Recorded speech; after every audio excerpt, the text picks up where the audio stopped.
Good morning friends. आज की शाम 16 बिहार रेजिमेंट के शहीद कर्नल श्री श्री संतोष बाबू के नाम, जो एक शांतिप्रिय योद्धा थे, जिन्होंने अपने वीर 19 जवानों के साथ सर्वोच्च बलिदान दिया था।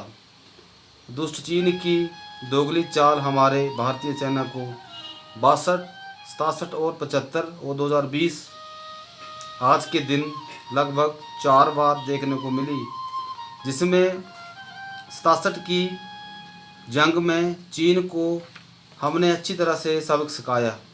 वहाँ ग्रेनेडियर ग्रुप ने चीन को औंधे मुँह फेंका था।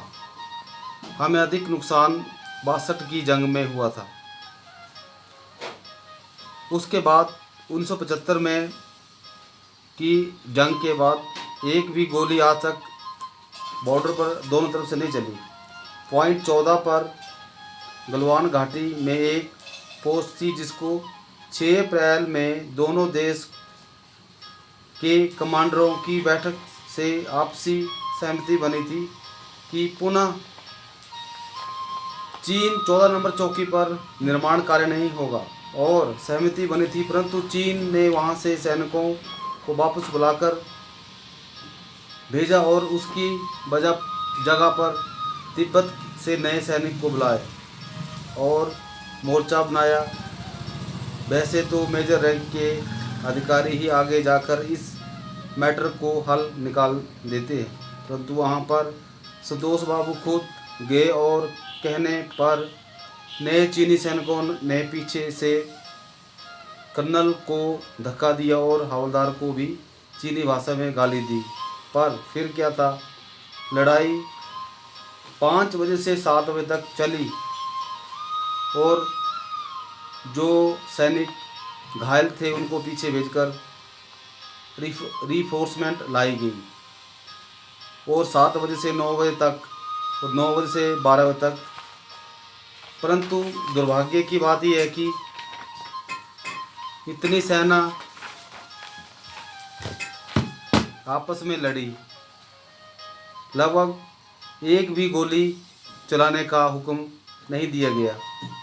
16 बिहार के साथ 3 पंजाब और लाइट फील्ड इन्फेंट्री की घातक प्लेटूनों ने चीनी सैनिकों के लगभग 50 सैनिकों को मार गिराया।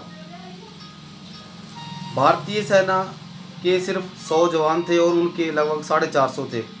बहुत ही दुख की बात है कि सेना को बिना हथियारों से आगे बॉर्डरों पर भेजा जाता है, तो देश के इस सिस्टम को धिक्कार है।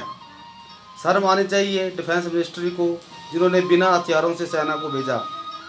आज युग कहाँ पहुँच गया है। 62 की लड़ाई में भी 303 राइफल थी, जो एक गोली फायर करने के बाद बंद हो जाती थी। भारतीय सेना कोई हथियारों से नहीं लड़ती है। जितनी भी जंगें आज तक हुई है, सेना अपने हथियारों के दम पर लड़ाई नहीं लड़ी है, वो सिर्फ अपने अदम्य साहस और शौर्य से लड़ी है। देश और प्रदेश में अनगिनत भारतीय सेना के जवान इन नेताओं की वजह से शहीद होते हैं,